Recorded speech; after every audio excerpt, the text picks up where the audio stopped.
भाजपा का जो election department है ना, इलेक्शन डिपार्टमेंट ईडी, पूरी सरकार ही चल रही है ईडी और सीडी पे। या तो ईडी भेजते हैं या सीडी भेज।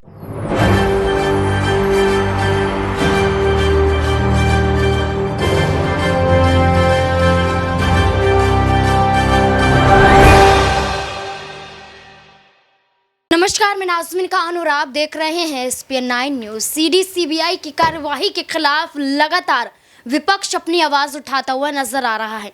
अब ऐसे में आम आदमी पार्टी पर लगातार शिकंजा कसना और एक एक करके आम आदमी पार्टी के नेताओं को गिरफ्तार करना, इसका भी सिलसिला यहां पर केंद्र सरकार के इशारों पर सरकारी एजेंसियां करती हुई नजर आ रही हैं। अब इसी ईडी सीबीआई के खिलाफ कांग्रेस पार्टी हल्ला बोलती हुई नजर आ रही है। राहुल गांधी, प्रियंका गांधी वाड्रा, मल्लिकार्जुन खड़गे, तमाम लोग ईडी सीबीआई की कार्यवाही का विरोध जमकर कर रहे हैं। अब ऐसे में देखा जाए तो यहाँ पर आम आदमी पार्टी के समर्थन में अब कांग्रेस नेता कन्हैया कुमार भी उतरते हुए नजर आ रहे हैं। कन्हैया कुमार का एक वीडियो वायरल हो रहा है जिसमें लगातार वो ईडी सीबीआई की क्लास लगाते हुए दिखाई दे रहे। क्या कुछ कह रहे हैं, देखिए जरा। भाजपा का जो इलेक्शन डिपार्टमेंट है ना, इलेक्शन डिपार्टमेंट ईडी, पूरी सरकार ही चल रही है ईडी और सीडी पे। या तो ईडी भेजते हैं या सीडी भेजते हैं। तो जिसका ईडी और सीडी नहीं है वो सच्चा है, जिसका ईडी और सीडी है वो झूठा है, वो झूठ के साथ जाकर के खड़ा है।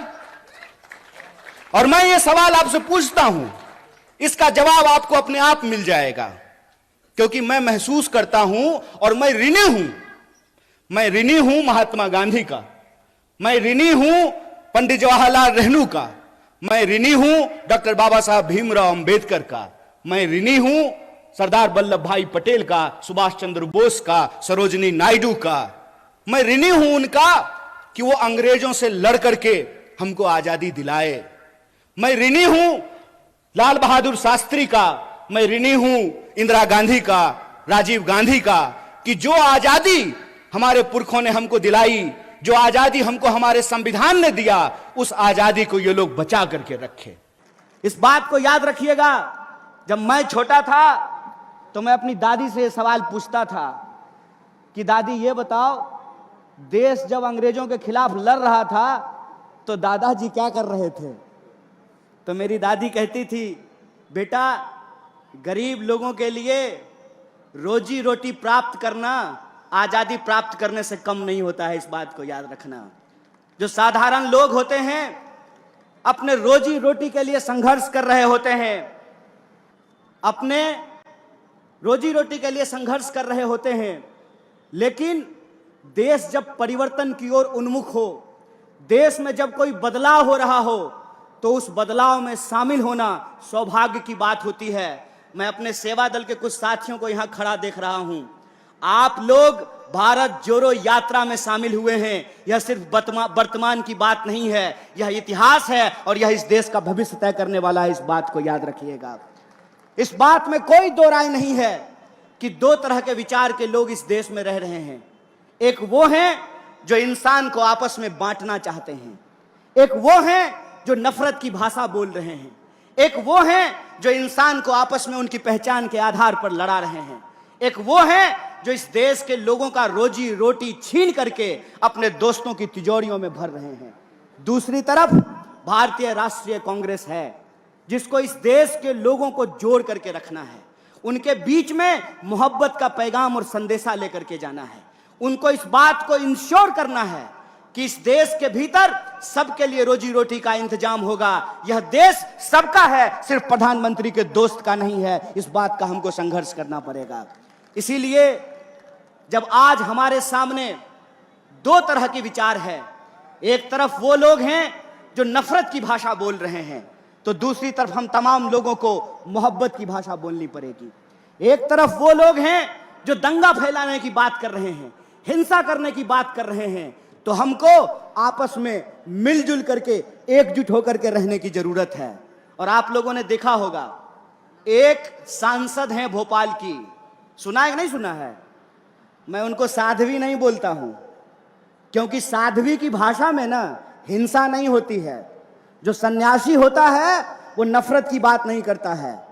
जो सन्यासी होगा वो नफरत की बात नहीं करेगा, और जो नफरत की बात करेगा वो सन्यासी नहीं हो सकता है। इस बात को याद रखिएगा। तो वो जो सांसद हैं उन्होंने हिंसा की बात की, तो मुझे इसमें ना एक जो है साजिश दिखाई देता है। साजिश जानते हैं क्या है?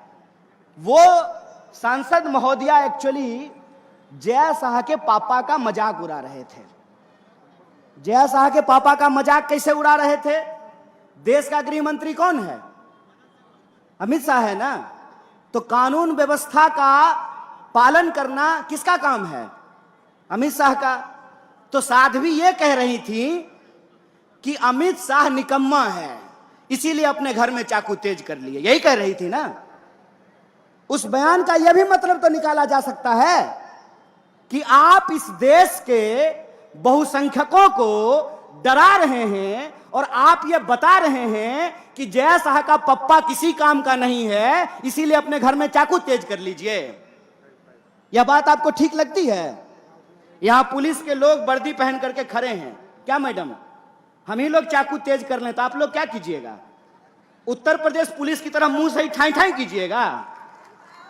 क्या कीजिएगा बताइए? बताइए इस देश की सिक्योरिटी फोर्सेज क्या करेगी? बताइए इस देश की पुलिस क्या करेगी? बताइए इस देश की न्यायपालिका क्या करेगी? बताइए इस देश की अदालतों में क्या होगा? बताइए इस देश में कानून व्यवस्था का क्या होगा?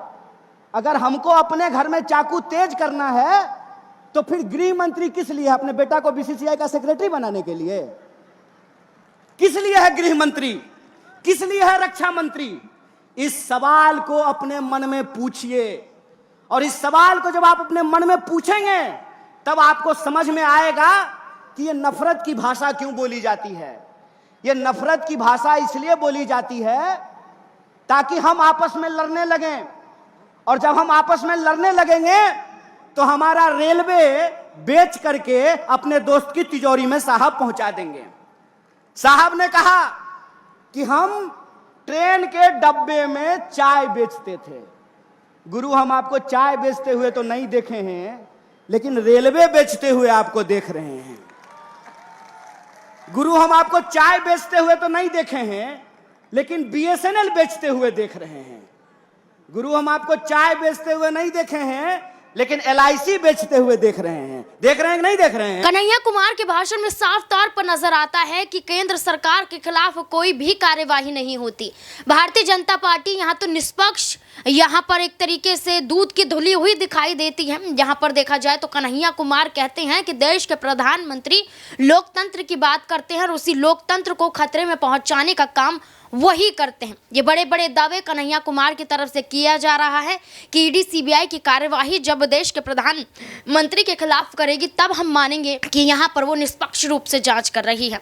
कन्हैया कुमार के इस बयान के बाद आपकी क्या राय बनती है, और संजय सिंह की रिहाई को लेकर आपकी क्या राय बनती है? कमेंट सेक्शन में जरूर बताएं। धन्यवाद।